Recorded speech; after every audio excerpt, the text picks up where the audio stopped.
Black hollow नाम के शांत से गांव में हवा ठंडी और ताज़ा थी, लेकिन उसमें एक अजीब सी अशुभता की गंध घुली हुई थी। मार्गरेट विटल्टन 50 वर्ष की अनुभवी औरत ने अपना पूरा जीवन इसी गांव में बिताया था।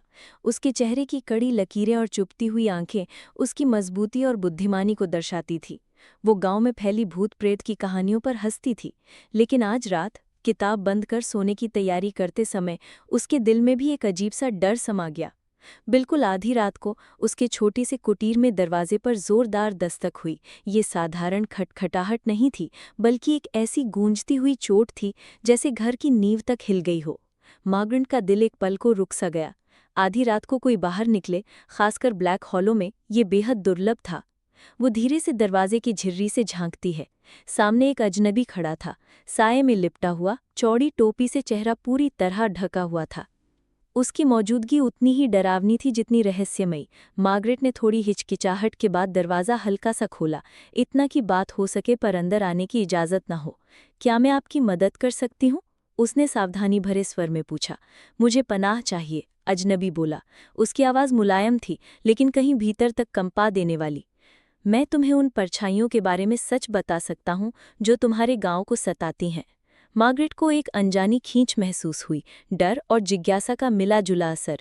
कुछ सोचने के बाद उसने उसे भीतर आने दिया। वो अंदर कदम रखता है और उसके कपड़ों से धुएं और पुरानी लकड़ी की हल्की गंध आती है। टेबल पर बैठकर अजनबी ने अपनी कहानी शुरू की। वो सदियों पुराने एक श्राप के बारे में बताता है, एक ऐसा समझौता जो आसमान के पार रहने वाले प्राणियों से हुआ था और जो बुरी तरह बिगड़ गया। ब्लैक हॉलो, उसने समझाया, उन जगहों में से है जहां ऐसे आगंतुक आते हैं, जहां समय और हकीकत का पर्दा बहुत पतला हो जाता है। गांव वाले अनजाने में एक ऐसे खेल का हिस्सा हैं जो दुनियाओं के बीच खेला जा रहा है। मार्गरेट सुनती रही। उसका संदेह धीरे धीरे टूटने लगा। उसे याद आया वो अनजानी फुसफुसाहटें, आंखों के कोनों से भागती छायाएं, और वो लगातार महसूस होना कि कोई उसे देख रहा है। लेकिन ये सब मुझे क्यों बता रहे हो? मार्गरेट की आवाज़ कांप गई। क्योंकि इसे खत्म करने की ताकत तुम्हारे अंदर है, अजनबी रहस्यमयी स्वर में कहा। एक वरदान जो तुम्हारे भीतर गहराई में छुपा है। तुम्हें उसे ढूंढना होगा और ब्लैक हॉलो को शांति दिलानी होगी। जितनी अचानक वो आया था, उतनी ही जल्दी अजनबी चला गया। गांव की घड़ी ने 1 बजाया और चांदनी की सफ़ेद रोशनी ने रास्ते को रहस्यमयी चमक से ढक दिया। वो रास्ता जो रहस्यों से भरा था और खतरों से घिरा हुआ। मार्गरेट को अपने कंधों पर नियति का बोझ महसूस हुआ। वो गांव, जैसे वो अब तक साधारण समझती थी, दरअसल अनगिनत रहस्यों से भरा हुआ था, और अब वही संदेही औरत उसका अनैच्छिक रक्षक बनने वाली थी। बाहर रात फिर से गांव को अपनी बाहों में समेट रही थी, और भीतर मार्गरेट अपनी आत्मा की अंतिम परीक्षा के लिए तैयारी कर रही थी। मार्गरेट देर तक सोचती रही।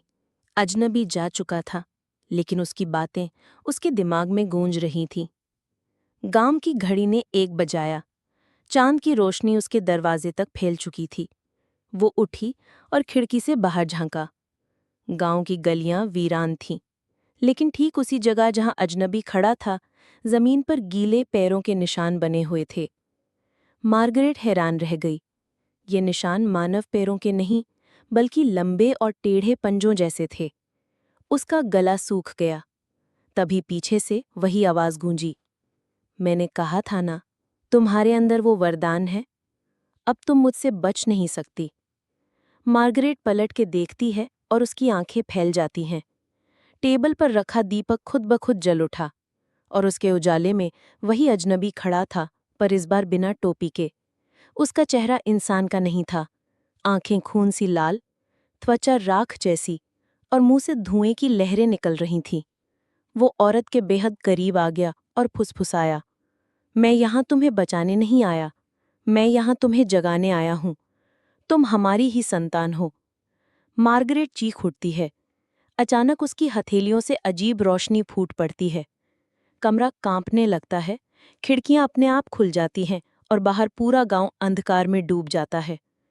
उस पल मार्गरेट को एहसास होता है, वो अब इंसान नहीं रही, उसका असली रूप जाग चुका था। ब्लैक हॉलो अब बचने वाला नहीं था, बल्कि मार्गरेट खुद उसका सबसे बड़ा श्राप बनने वाली थी।